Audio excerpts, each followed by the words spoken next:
Mas é difícil essa situação, né? Hum. Então, uma boa noite a todos e a todas. Sejam bem-vindos e bem-vindas a mais uma live, a segunda live dessa série que nós estamos fazendo de preparatória, live preparatória para o nosso workshop que vai acontecer no dia 20 e 21 de janeiro, né? E que a gente possa levar umas boas conversas agora aqui e poder pensar nessa questão que nós estamos trazendo sobre o ensino da arte.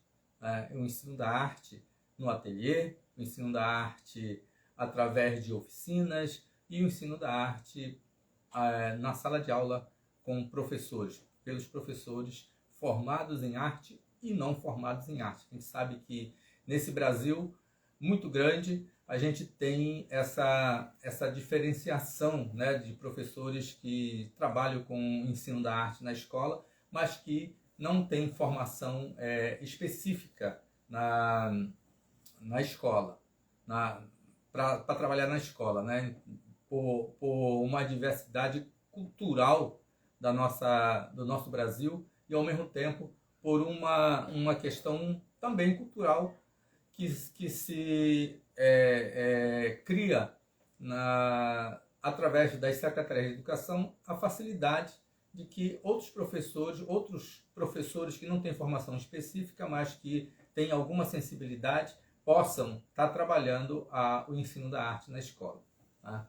Então, hoje o nosso foco vai ser especificamente sobre metodologia do ensino da arte para artistas, para oficineiro e para professores, né?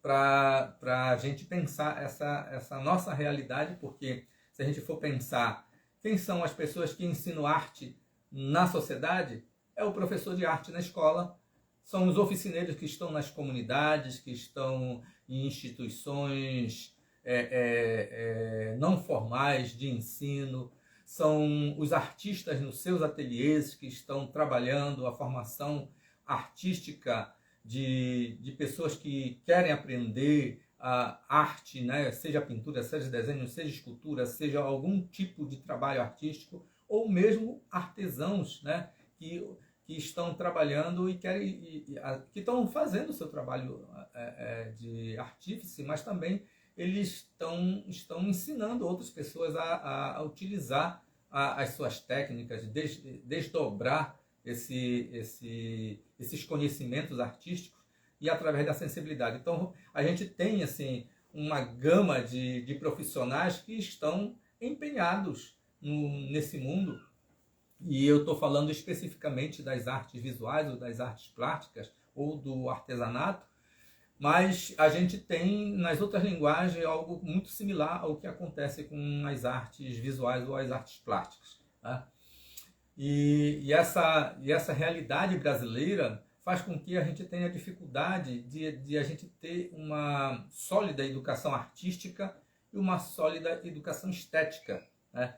E com isso a gente não consegue desenvolver essa sensibilidade a tal ponto que a gente possa ter uma formação de um povo brasileiro que ele se relacione especificamente através dessa sensibilidade com as outras pessoas, com as outras profissões e nos meios diversos, diferentes, né? Inclusive no mundo contemporâneo como hoje, que tem muito mais questões digitais também, que estão entrando e que muitos artistas trabalham com essa linguagem do digital, fazendo novas abordagens, novas formas de se relacionar com o mundo. Né?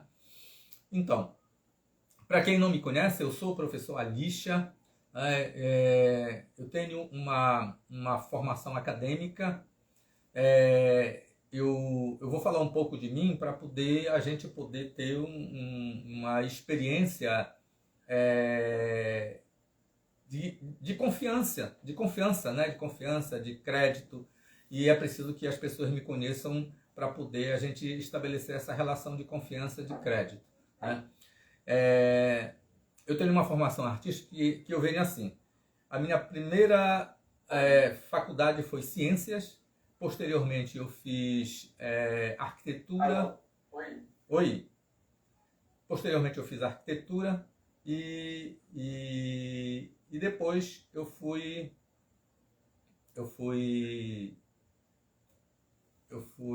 fazer especialização em arte e educação, fiz mestrado em comunicação e cultura contemporânea, fiz doutorado em educação e fiz pós-doutorado em artes visuais.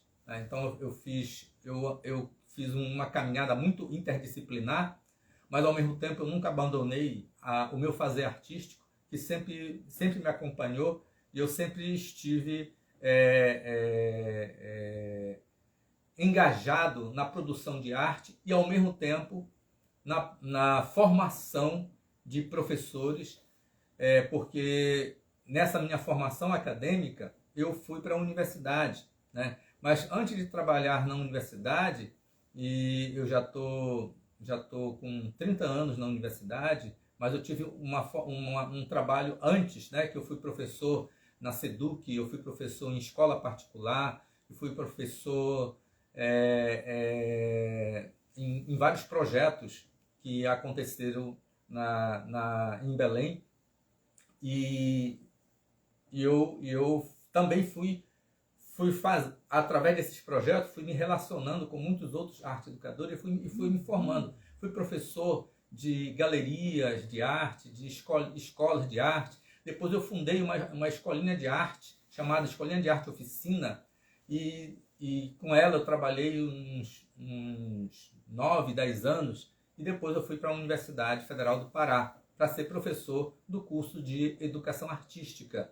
E lá trabalhei com práticas e teorias, né? Aprendi a trabalhar com arte e educação, que até então eu só conhecia algumas questões teóricas, e tinha a minha escolinha que eu fazia muito as práticas, e trabalhava muito também com criança, né? Então, assim, o meu trabalho ele foi se construindo através de experiência, através de leitura, através de estudo, e posteriormente vem o curso de especialização em arte e educação, e tudo isso vai se colocando como se fosse um quebra-cabeça, e aí eu começo a pensar mais especificamente na formação de professores, e até porque estava também no curso de educação artística formando já professores, né?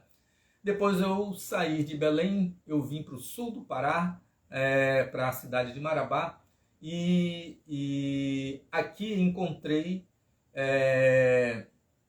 um curso, né, um curso de pedagogia, e nesse curso eu criei um núcleo de arte e educação. Este núcleo de arte e educação foi muito interessante e importante, porque nós começamos a formar arte educadores para a região, né, para todos os municípios vizinhos a Marabá, que tinham essa falta de formação de professores específicos, porque apesar de que professores vão para a sala de aula para dar aula de arte sem formação específica, acontece também de que as dificuldades que eles têm, né, de planejamento, de didática, de conhecimento da linguagem, e isso dificulta muito ao professor de motivar os alunos, de trabalhar com ferramentas pedagógicas específicas para se ensinar arte.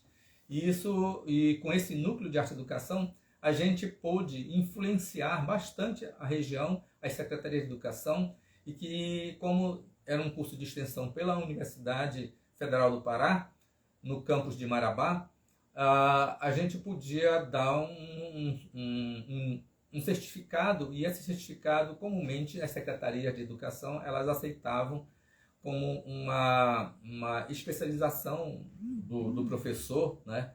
E que ele podia dar aula de arte, e ele passava conosco 200 horas e podia e tinha segurança, e ao mesmo tempo me tinha como uma referência da localidade para que qualquer dificuldade que o professor tinha, que muitas vezes eu sentava com uma quantidade de professores, fazia planejamento com eles, né? E a gente pesquisava, fazia eles pesquisarem e fazer com que eles fossem para a sala de aula com segurança. Muitas vezes era a primeira vez que iam estar trabalhando com arte na escola.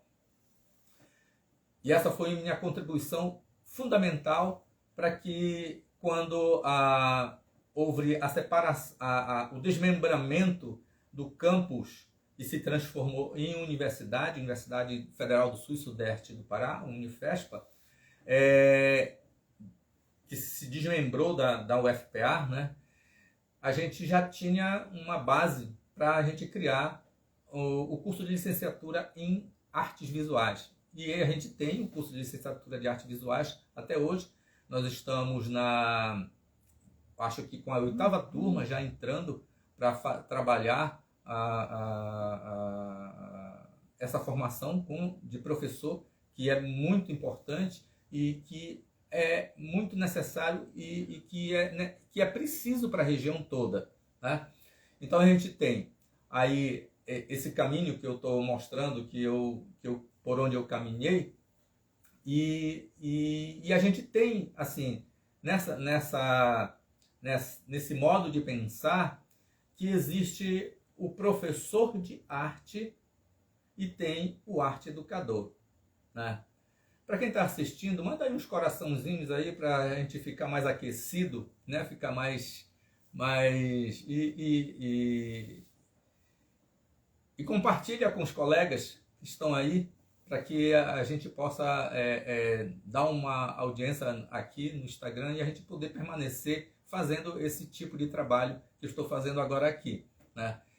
Que com a pandemia a gente encontrou esse outro canal, né? Que é importante para que a gente possa dialogar e se relacionar, né? Então, como eu estava falando anteriormente, né, que existe o professor de arte e existe o arte educador, né? Que o professor de arte, ele é aquele que tem formação acadêmica, né? E o arte educador, ele é o que não tem formação acadêmica.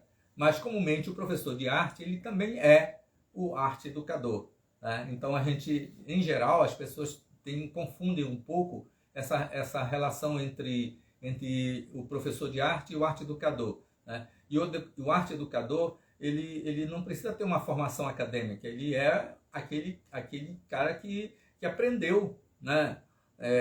A fazer alguma coisa e ensina outras pessoas, né? E isso é legal, porque, como eu estava falando, o artista, o arte educador, que é o oficineiro, né? Vamos falar também assim, e o professor de arte são responsáveis pela formação artística da sociedade, né? Então é preciso fazer com que esses 3 profissionais que trabalham com a sociedade, eles possam ter acesso a ferramentas pedagógicas, ter acesso a conhecimentos sobre arte, para que a gente possa ter uma formação melhor, né? Então esse é um papel que eu estou querendo desenvolver por aqui, e por isso encontrar esse canal aqui para poder dialogar e trazer conhecimentos a partir dessas ferramentas digitais, né? Dessas mídias, dessa tecnologia que nós estamos fazendo agora. Então, esses 2 profissionais, esses profissionais, 3, né? Que é o oficineiro, o artista e o professor de arte, eles são os esteios fundamentais de formação da arte, né? Na sociedade. Um mais formalmente e o outro mais informalmente, né? E todos precisam ser ajudados também para que eles possam desempenhar seus papéis da melhor forma possível, né? Então, qual seria então o papel do arte educador? Considerando que tanto o professor de arte acadêmico quanto o arte educador, que não é acadêmico, mas que eles têm um papel na sociedade, então qual seria o papel desse arte educador ou desse educador através da arte, né? O que será que ele precisa saber para ele poder trabalhar melhor os seus conteúdos de oficina, os seus conteúdos em sala de aula, os seus conteúdos numa prática de oficina, né? O que é que ele precisa saber, né? Ele não é uma pessoa só simplesmente sem nenhum conhecimento. É uma pessoa que tem um conhecimento e às vezes se esbarra num conhecimento talvez muito teórico ou talvez num conhecimento muito prático. Aí o que acontece? Dificulta a ação do trabalho e muitas vezes as pessoas acabam desistindo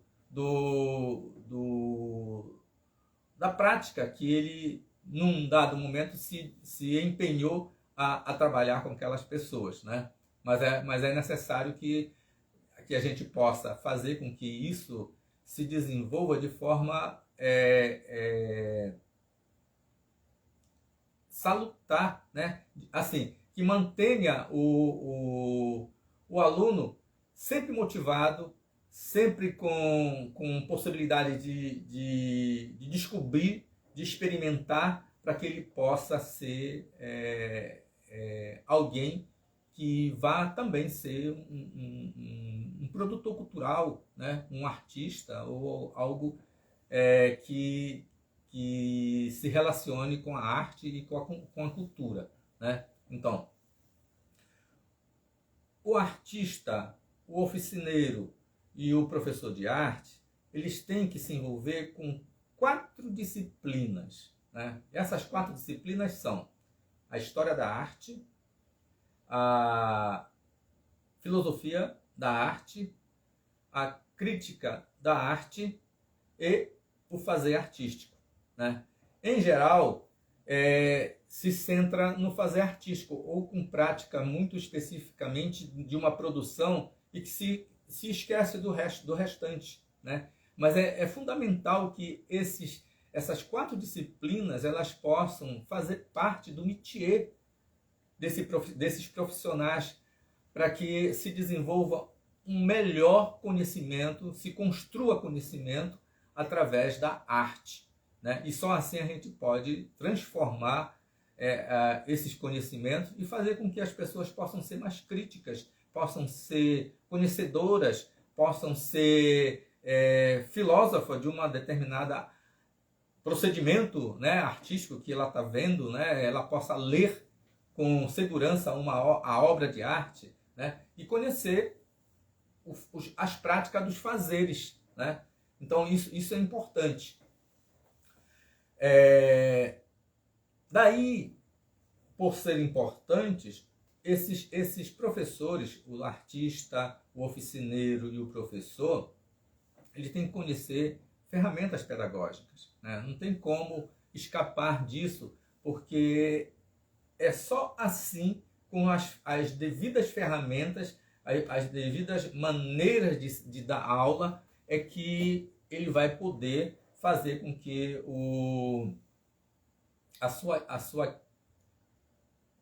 os seus alunos possam se desenvolver com segurança, com confiança naquela pessoa, dizer assim, poxa, eu acredito nesse cara, eu acredito que ele me ajuda, eu acredito que eu sou capaz. E se eu sou capaz, é porque eu tenho conhecimento, é porque nesse local onde eu estou estudando, ele me dá esse conhecimento. Aí a pessoa fica com segurança, se sente confiante e é capaz de criar, né? Não só adulto, mas as crianças, né? Porque muitas vezes os pais eles colocam as crianças para fazer arte por eles, né? Tipo assim, eu quero que meu filho aprenda a desenhar, a pintar.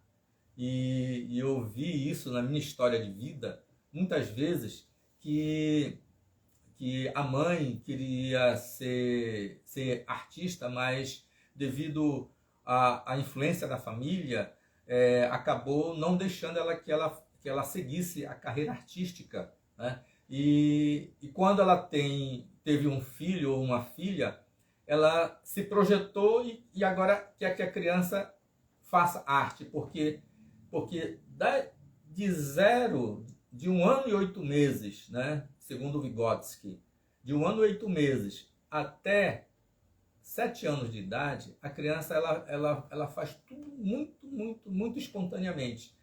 E para as pessoas, para os adultos, parece que ela vai ser um artista, parece que ela é um artista, né? Ela não deixa de ser um artista, ela é uma criadora, ela tem expressões artísticas, ela explora todas as possibilidades. E se um adulto encoraja ela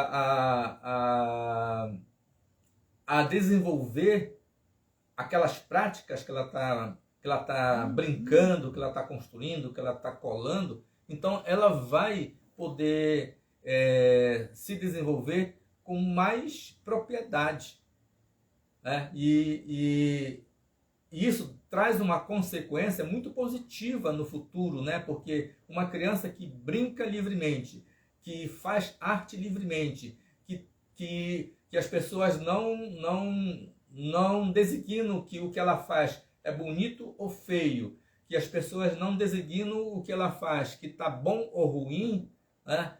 Ela tem segurança de que ela está fazendo as coisas com muita tranquilidade e que ela consegue explorar e desenvolver. Então, o que acontece? Acontece que ela desenvolve todo o seu intelecto, ela desenvolve todas as suas formas de prática, né? De prática e crítica, né? Porque ela é capaz de dizer: isso aqui tá bom, isso aqui não tá bom, isso aqui tá ruim, isso aqui não tá dessa outra forma. E ela é capaz de dizer tudo isso. Ela é capaz de selecionar materiais, ela é capaz de ir desenvolvendo conceitos abstratos que de alguma outra forma ela teria dificuldade de desenvolver, né? Então, até para a matemática, através da arte, ela praticando arte livremente, ela consegue superar todos os obstáculos, conceitos abstratos, né, dados pela geografia, dados por outras disciplinas, né, e escrever, né, e escrever texto, porque ela começa também a ter pensamentos filosóficos, né? Daí porque a filosofia da arte ser parte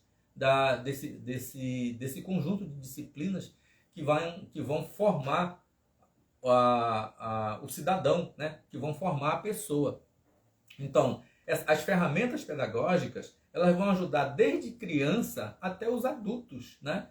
Eu tive, assim como eu tive crianças que trabalharam comigo, eu tive também adultos, tive pessoas com problemas que precisavam de terapia através da arte, né? Claro que eu fazia a terapia do fazer artístico, né? Produzindo conhecimento com elas, mas acompanhada por psicólogos, né? Porque em muitas situações vinham pessoas com algum tipo de trauma que precisava trabalhar a arte como terapia, e a gente trabalhou por algum tempo, né? E isso é importante pensar, mas se a gente não tem ferramentas pedagógicas para se situar, para organizar esse plano de conhecimento, de construção de conhecimento em arte, aí uma pessoa ela chega com você, ela só naquele impacto, no primeiro momento ela faz, e depois que esvaziou o fazer, não tem mais o que a pessoa ensinar para ela, ela vai embora, né? E acontece a mesma coisa na escola. Às vezes, muitas vezes, uma vez conversando com uma estudante de uma escola, ela me disse assim: ah, professor, eu não gosto de arte. Eu disse: mas por que você não gosta de arte? Porque, olha, teve um ano que era desenho e pintura. Era desenho com o giz de cera e pintura com guache. No outro ano, era pintura e desenho, né? Era a pintura com guache e o desenho com giz de cera. Então, só se fazia isso. Aí teve uma outra que me disse assim: todo ano é só recorte e colagem, né? Parecia que os professores na escola só sabiam fazer recorte e colagem, ou então desenho com pintura com guache e desenho com giz de cera. né? Então, se todo tempo, em todas as séries, os alunos recebem a mesma coisa, todo tempo isso, né? Aí não tem o que fazer. É como se você tivesse uma certa dificuldade, todo tempo você só fizesse daquele jeito. E arte tem uma diversidade de coisas, né? Como eu já mostrei aqui, nós temos a história da arte, nós temos a filosofia estética, nós temos a crítica de arte e temos o fazer artístico. O fazer artístico é só uma das pontinhas desse conjunto de disciplinas que precisamos explorar com os alunos, tanto na escola, quanto no ateliê, quanto nas oficinas, né? E para isso nós precisamos ter ferramentas pedagógicas, né? Então eu posso elencar aqui algumas ferramentas, como a didática é uma ferramenta, o plano de ensino é outra ferramenta, o plano de aula é outra ferramenta, o currículo é outra ferramenta, a mídia é outra ferramenta, a tecnologia é outra ferramenta e assim por diante, né? Então nós podemos elencar uma diversidade de ferramentas que, organizadas de forma metodológica, elas têm um efeito na construção de conhecimento, na construção do fazer artístico, né? Então essa metodologia, a didática, por exemplo, eu vou me deter um pouco na didática, depois eu falo do plano de aula, né? A didática, por exemplo, ela precisa muito de metodologias para o ensino da arte. Não é que seja uma didática. Nós podemos aprender a didática. Não é que a pessoa ela tem uma aptidão para ser didático. Não, é preciso aprender, mas é preciso conhecer as ferramentas, conhecer as estratégias, conhecer os modos para que se possa organizar a didática, né? Então tem que ter alguns conhecimentos prévios para que essa didática ela possa funcionar, né? Porque senão ela não funciona. Por exemplo, vou dar uns exemplos, né? O modo de ensino em ateliê, né? Então nós temos como métodos desenho de observação, é um método de ensino, né? Para fazer desenho, né? Pintura ao ar livre é um método de ensino, né? Pintura alla prima, outro método de ensino. Pintura com a paleta de Zó, outro método de ensino, né? Então nós temos prática de ateliê dentro do ensino, mas que precisam ser organizadas de forma metodológica,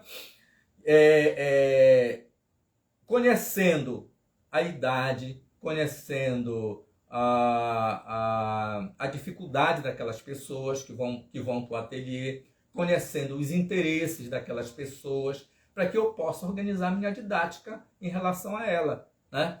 Então, no ateliê, o artista ele precisa organizar essas práticas e se ele juntasse essas práticas, né? As práticas práticas no ateliê e, por exemplo, pintura ao ar livre, ele contasse a história da pintura ao ar livre, como é que surgiu a pintura ao ar livre, né?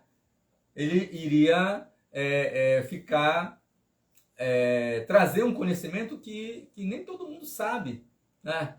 Desenho de observação, como foi que surgiu o desenho de observação, né? O artista ele pode contar essa história, né? E trazer, por exemplo, para o desenho de observação, filosofia da arte, né? Trazer assim, como é que se olha, o volume, como é que surgiu o esfumato, porque ele vai trabalhar esfumato, né? Quem criou o esfumato? Como é que surgiu o esfumato? Qual é a relação estética do esfumato na produção de volumes, né? Quais são os artistas dentro da história da arte que trabalharam muito o esfumato, né? E na contemporaneidade ainda se trabalha o esfumato, né? Então aí a gente tem essa diversidade de relações metodológicas dentro da didática que a gente articula as 4 disciplinas para que a aula fique muito interessante e que o artista se torne uma pessoa importante na educação daquelas pessoas que estão indo para o ateliê, né?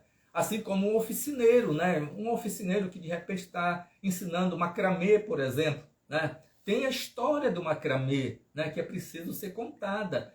E como é que surgiu o macramê? Né? Como é que surgiu os nós? Né? Os tipos de linhas, os tipos de amarrações, objetos, relações, olha, a filosofia da arte, de novo, relações estéticas que podem se relacionar, que podem fazer combinações de determinadas cores de linhas, com determinados fios, com determinados vernizes, objetos distintos, né?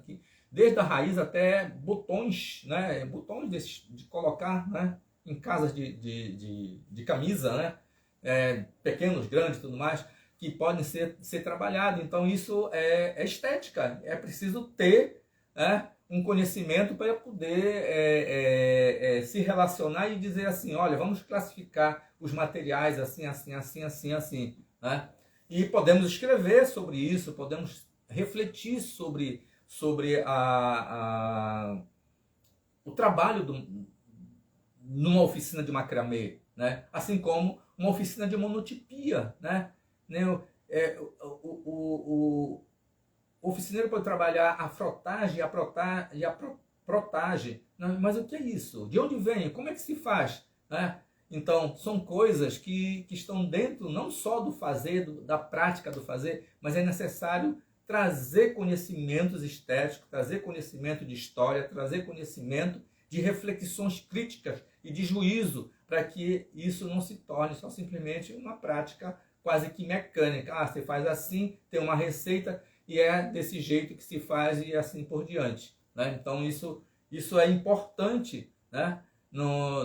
Dentro de uma construção de uma didática, né? Para ensinar arte. E o professor na sala de aula, né? Ele tem a história da arte, né? Que como eu já na live passada nós falamos sobre os métodos de ensinar história da arte, né? Que pode ser o método formalista, o sociológico, o iconológico, o estruturalista, mas ele pode optar por fazer essa história da arte só através de imagem. Ele pode, por exemplo, selecionar dentro da história da arte só o feio, né? Como Humberto Eco fez. Eu vou contar a história da arte do feio, eu vou contar a história da arte do belo, né? E selecionar só coisas belas. Eu vou contar a história da arte só através das crianças, como já teve outros historiadores que fizeram isso, né?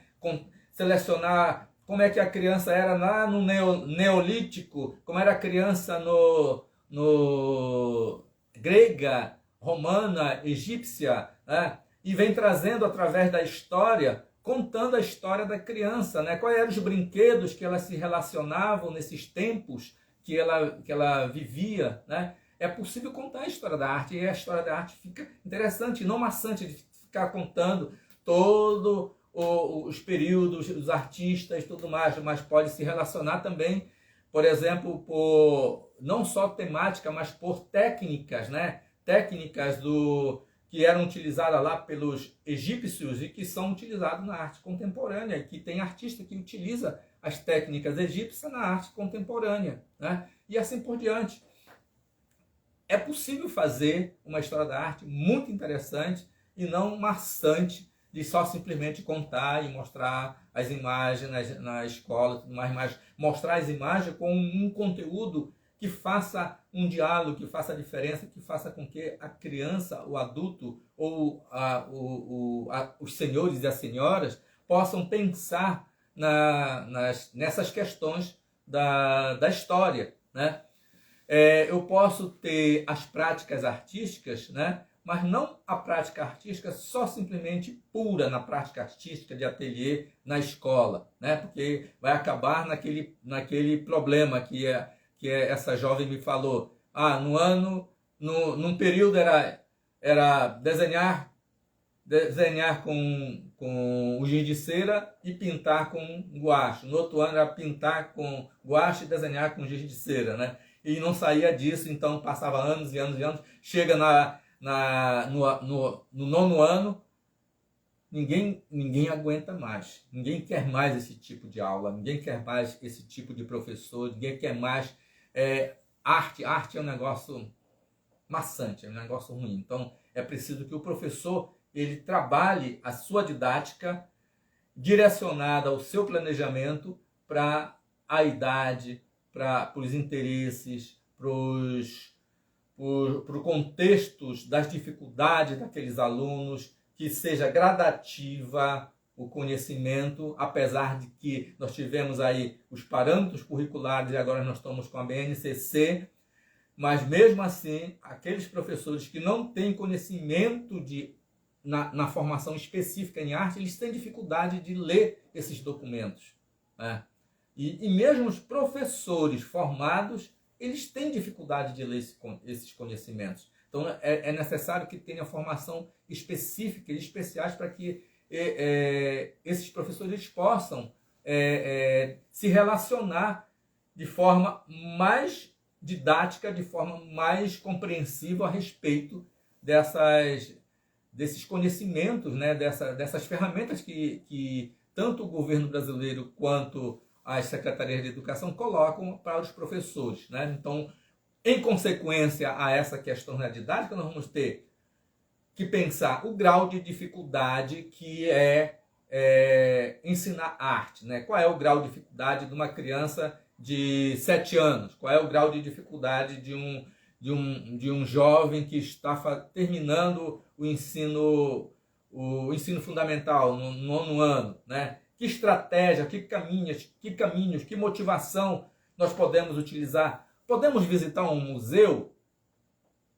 Né? Aí, mas na minha cidade não tem museu. Tem museu virtual. Tem cada museu virtual hoje que são fabulosos, que a gente pode rodar o mundo inteiro e museus virtuais interativos, que você entra no espaço, né, caminha no espaço, olha a obra mais de pertinho, mais de longe, né, e é capaz... Tem museus até que você pode copiar uma obra e criar uma pinacoteca sua, né? Pinacoteca é onde você coloca uma coleção de obras que você entrou no museu, como se você estivesse comprando as obras, vão colocando tudo dentro de um arquivo, de uma pasta. Depois você deixa no museu uma cópia, copia a outra para você e o museu expõe. E fica uma semana expondo sobre o seu pensamento, a sua reflexão. Olha a crítica aí, né? A curadoria de arte,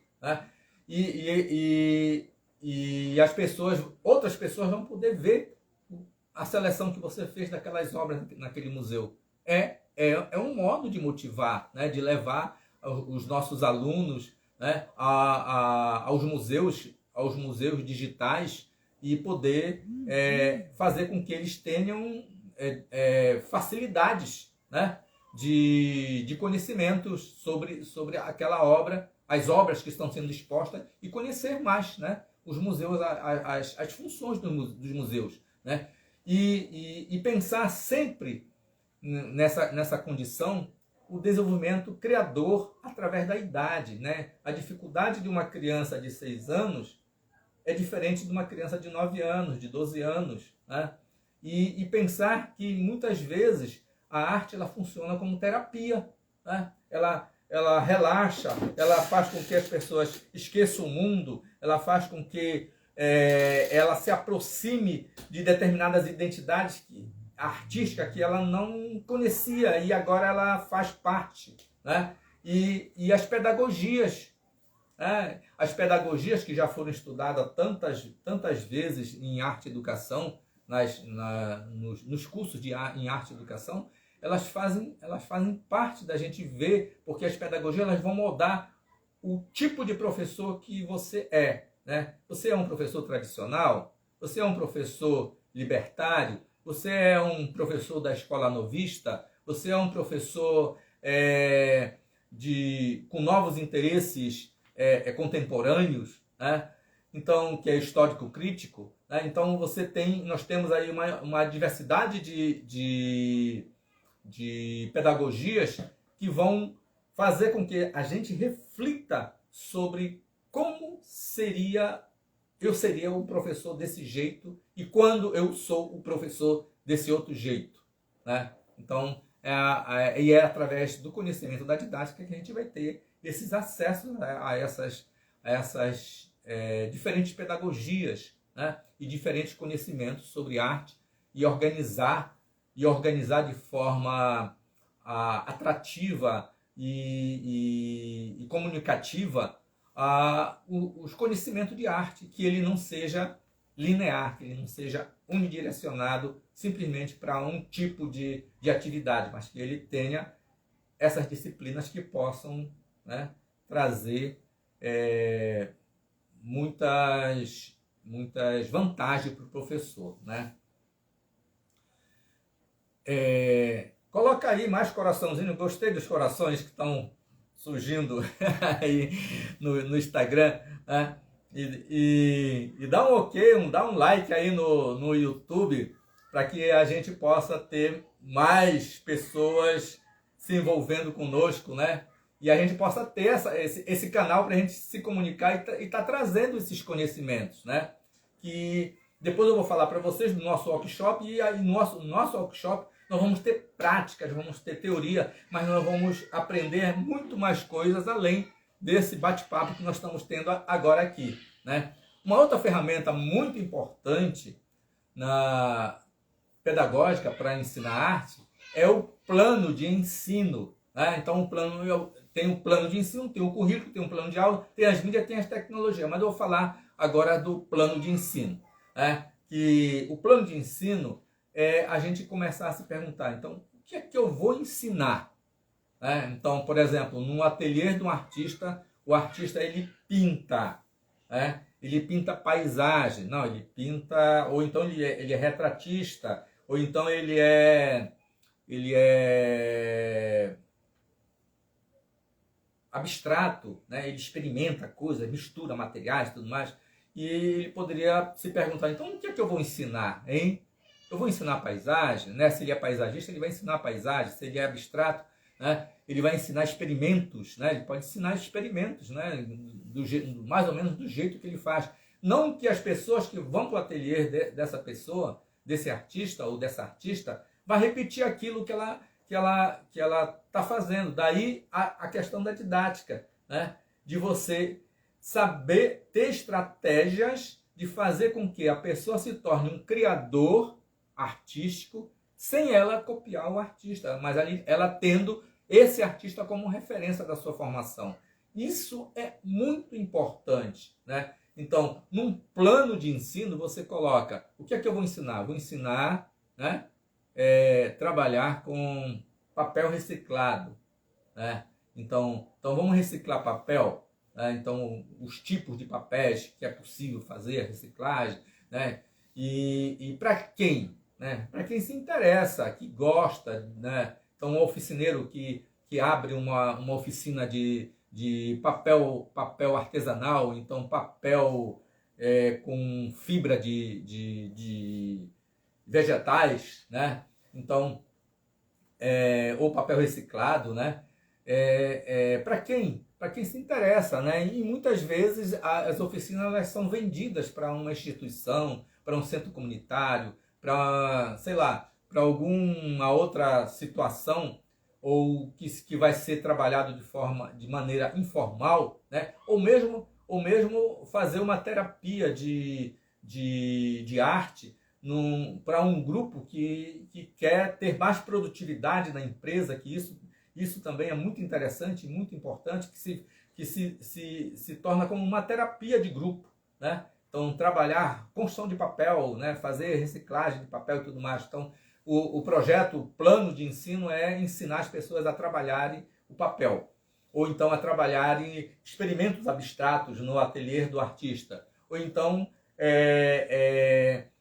trabalhar plotagem na escola, né? Fazer monotipia na escola, né? Então fazer gravura, né? com isopor, né? Fazer uma espécie de estilogravura, como se fosse estilogravura, né? Cortando o isopor, fazendo montagem, passando a tinta e tudo mais. Aí tem que saber quais são as tintas que vão ser mais aplicadas a isso e tudo mais. né? Fazer monotipia, né?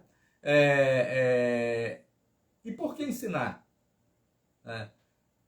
Por que ensinar, né? Então, muitas vezes a gente se pergunta, por que ensinar? É porque eu quero ganhar um trocado, né?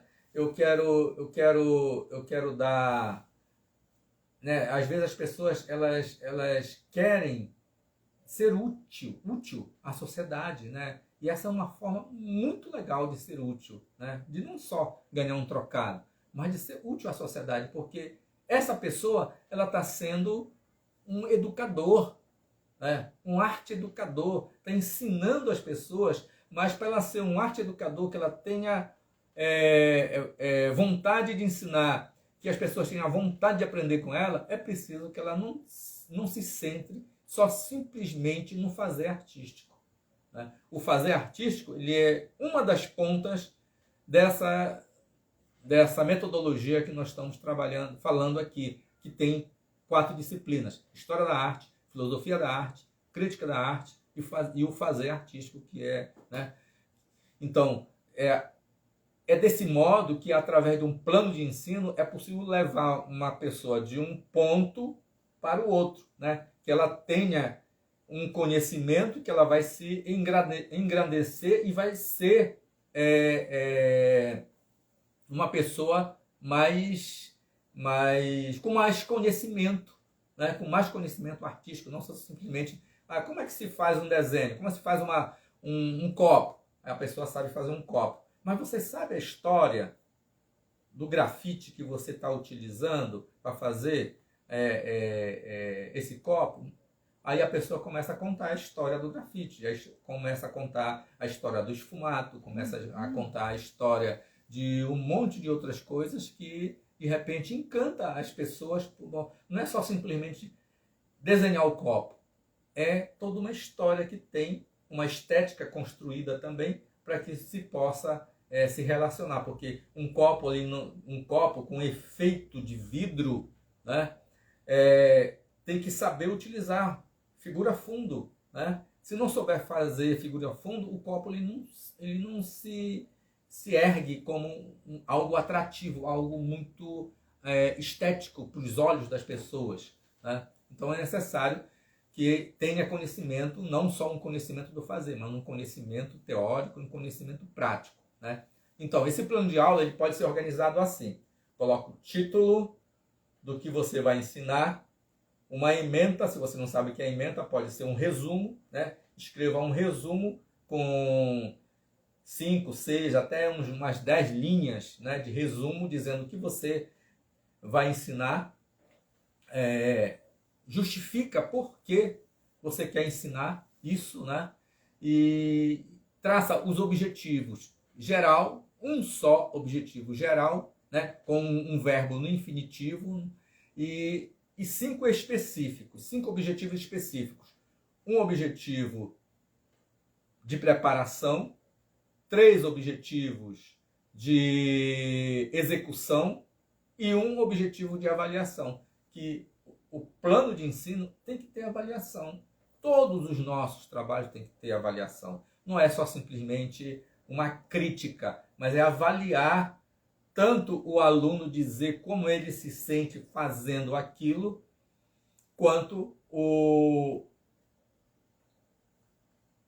professor vendo o que ele está fazendo e procurando entender as dificuldades e traçar estratégias para auxiliar esse aluno nas suas dificuldades. Por isso é importante a avaliação.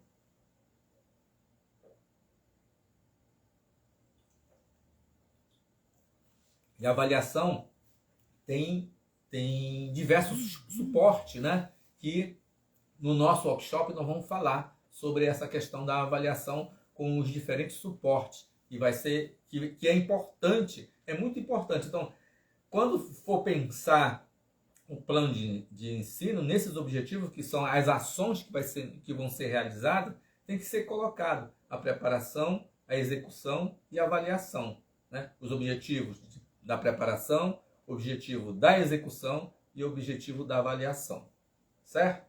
Então a gente tem as ferramentas pedagógicas aí, essas ferramentas que eu falei bem da didática e do plano de ensino, mas tem o currículo, né, que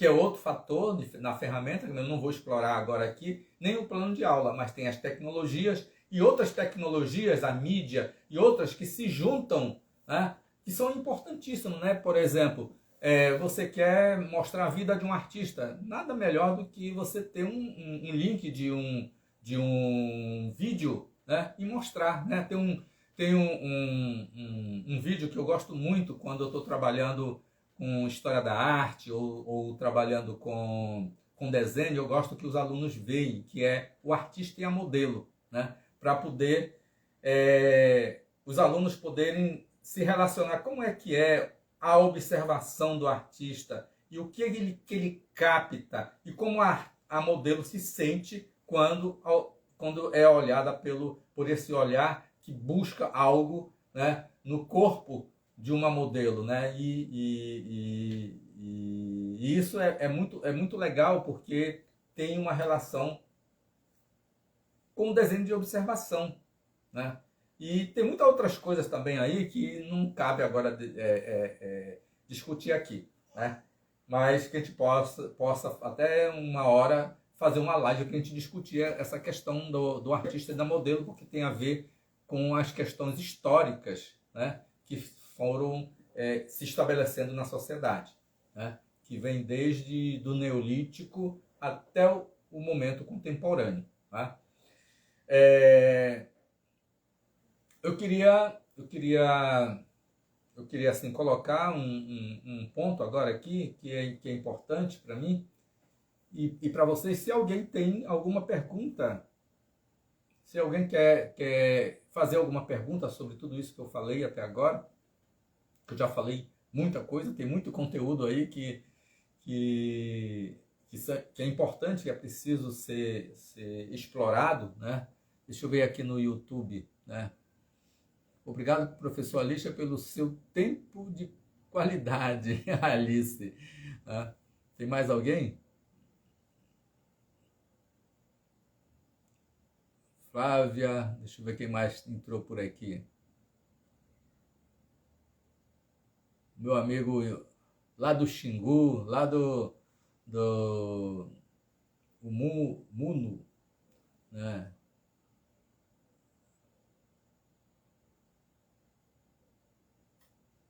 Bruna Pereira.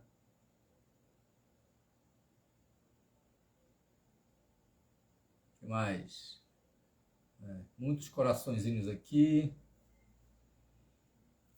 Tem uma pergunta aqui. Por onde você começaria com crianças de 8 a 10 anos em sala de aula que nunca tiveram aula de arte? Muito legal, né? A gente, de 8 a 10 anos, são crianças que já estão numa fase que elas já superaram quase que toda a espontaneidade dela, né? Então é preciso trazer o lúdico para elas, né? É preciso centrar o lúdico, né? E por falar em lúdico, né? Ó, eu tenho esse livro que é Dimensão Estética do Brinquedo, né? que eu vou sortear no final para quem ficar até o fim dessa live, e que a gente fala sobre essas questões, né? E tem esse outro aqui que é a comunicação estética da criança, né? Que tanto um quanto o outro livro ele faz parte de um conhecimento. Esse aqui é muito mais filosófico, mas ele trabalha muito essas questões do brincar, como é que é o brinquedo, como deve ser o brincar da criança, a organização do brincar. E esse da comunicação que vai trabalhar muito mais as questões da tecnologia, né? Da criança estar com o computador, ela está com um celular, com um tablet, e esses elementos visuais chegarem na vida dela, né? E as crianças, nessa idade de 8 a 10 anos, né, a nossa criança nesse mundo contemporâneo, elas estão muito, muito ligadas a isso também, né? Então, por isso que tem que ser algo recuperado com muita ludicidade, né? para que ela possa recuperar a espontaneidade, fazer com que elas comecem a ver coisas que são diferentes, né? Que são atrativas, né? Que, por exemplo, se fosse, eu não sei aonde você está, né? Mas se fosse criança que tem rua, né? Porque tem criança que não tem rua, tem apartamento, tem playground, tem locais assim difíceis de acesso, mais social, né? Assim, de certa forma, para se fazer trabalho espontâneo. Mas se fosse criança que morasse em locais que tem rua, né? Poderia fazer um festival de pipa na escola, né? Com as crianças, e elas criarem a pipa, e você contar a história da pipa, né? Olha, trazer a história da pipa e trazer os tipos mais engraçados ou diferentes de pipas que nem conseguem voar, mas elas conseguem ter a dimensão da graça, da estética de ser uma pipa. Isso é legal, né? E eu estou contando isso porque eu me lembrei que uma vez eu tive uma turma na universidade de educação artística que nós fizemos isso. Era uma turma bem grande, de mais ou menos uns 25 alunos, e que eles tinham só 2 na sala que sabiam fazer pipa. O restante não sabia fazer pipa. E tinha muitas mulheres, e elas não sabiam fazer pipa. Então, o que foi que nós fizemos? Nós ficamos um tempo aprendendo a fazer pipa. Aí levamos uma pessoa da sociedade para a sala de aula para ela ensinar como é que se cortava a tala, né? Como é que se preparava as armações, as colagens. Depois que aprendemos a fazer tudo isso aí, nós não fizemos pipas, nós fizemos um painel de pipa, e ficou muito legal na sala de aula, que assim as pessoas pensavam que era um vitral, mas não era vitral, era tudo feito com tala e papel de seda. Inclusive, um desses alunos se tornou um escultor muito legal em Belém, que ele só trabalha com mais ou menos esse material. Uma vez eu vi uma exposição dele no aeroporto, quando eu estava passando, né? E as crianças vão se envolver com isso com muita facilidade, né? Ou fazer quebra-cabeça, tangram, né? Para fazer montagem, colagem, fazer coisas com cores diferentes. Essas crianças elas vão adorar. Eu tenho certeza que elas adorariam, porque se elas estão trabalhando, se elas trabalharem com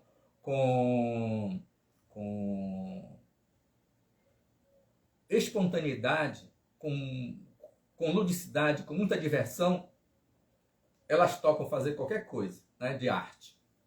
Que é um dos motivos bem legal. Eu vou dar uma lida aqui no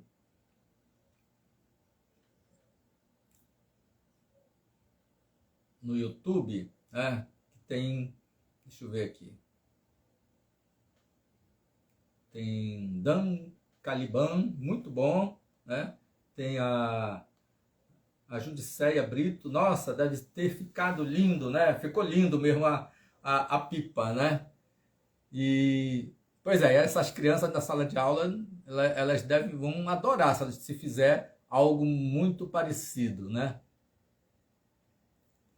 O Geraldo Teixeira, que é um artista, um grande amigo meu, artista lá de Belém, né? Aqui, registrando. Aperta o coraçãozinho aí, gente. Tá dizendo aqui a Alice. Que mais?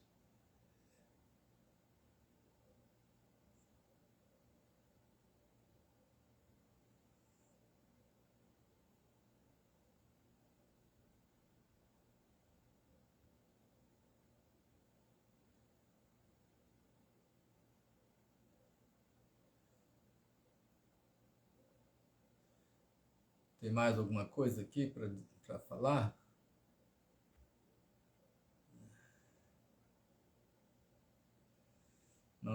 Não encontrei mais ali. Aqui, só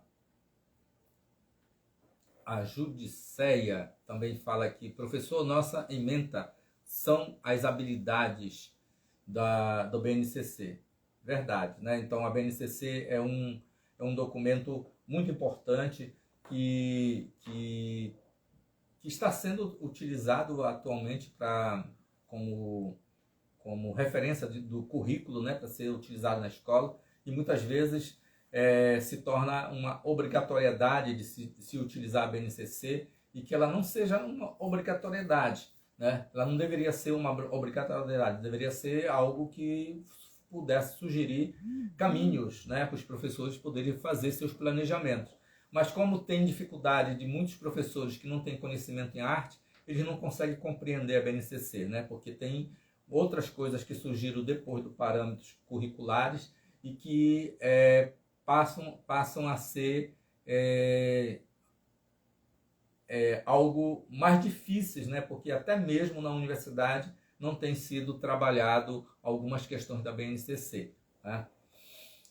E se discutido, principalmente no âmbito da arte, né? Eu tentei fazer algumas discussões, mas muitos professores não topam fazer muitas as discussões, né? Por exemplo, nós temos aí a arte integrada, que é prevista na BNCC, né? Fala em arte integrada, eu tenho esse livro aqui, ó, que nós fizemos, eu mais dois colegas da UFT, e eu vou sortear também esse aqui daqui a pouco, mas tem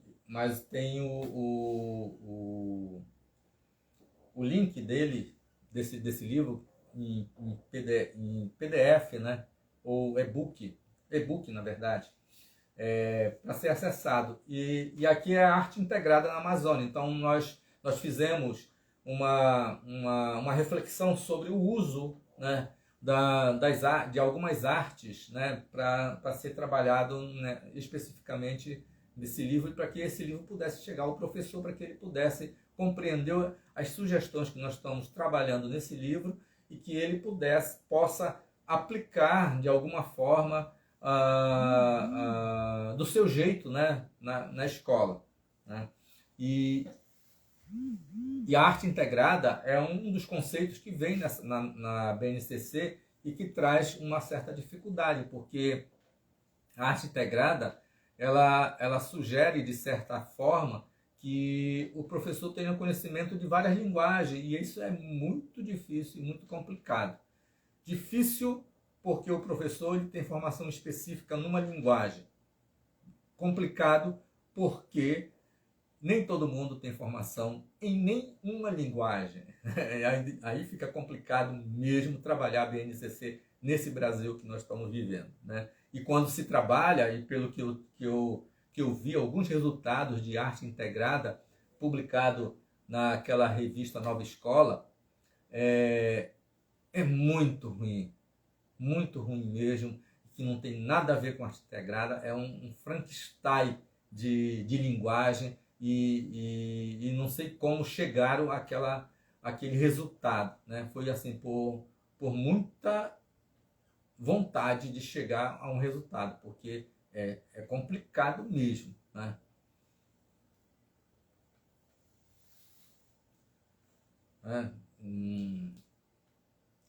Alguém mais tem alguma questão que eu possa comentar? Bruna, deixa eu ver mais aqui. Deixa eu ver aqui se o meu...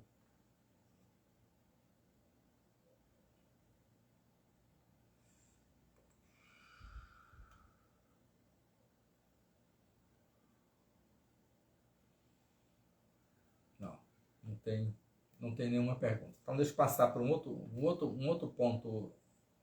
ponto que precisamos conversar.